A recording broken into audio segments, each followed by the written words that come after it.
What's up guys, and here today guys video how to fix your Xbox One.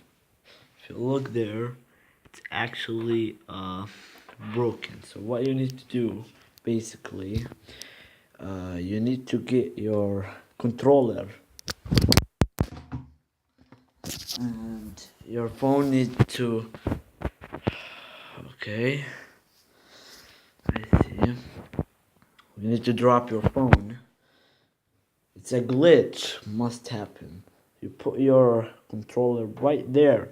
See, if you put it much far, and it's not gonna work. So you need to put it like this, and then get Black Ops 3 and put it and do abracadabra.